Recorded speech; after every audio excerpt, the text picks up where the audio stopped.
And of course, hurricane season is underway, and in Mexico Beach, preparation is always top of mind. After taking a devastating hit from past storms, the city has completed a major beach renourishment project designed to do more than rebuild the coastline. News Channel 7's Emily Clegg shows us how the newly restored beach could help defend the shore from future hurricanes. It's been more than a year since Mexico Beach completed its beach restoration project. So the beach restoration project added almost 1 million cubic yards of sand to our beach, as well as lengthened the shoreline by 175 feet. The project helped to restore what was lost in Hurricane Michael in 2018 and then some. Mexico Beach was pretty much decimated, especially our beaches. All of the dunes were washed away. This restoration project, we were able to put back what was all lost, as well as additional dune structure and shoreline hardenings. 7 years later, Mexico Beach has made a comeback, and now so has its shoreline.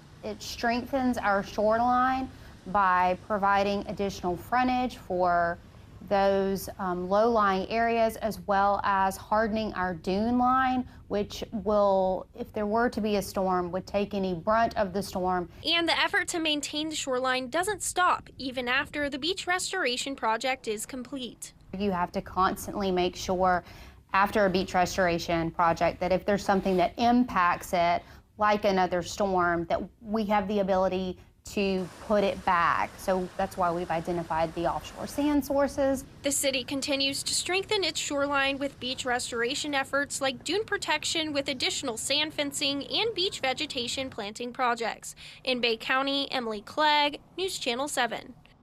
Tomorrow, volunteers will plant 1,500 sea oats along the dunes to help stabilize the shoreline and reduce storm impact. And the planting begins at 7 a.m. on 7th Street, and volunteers are still needed.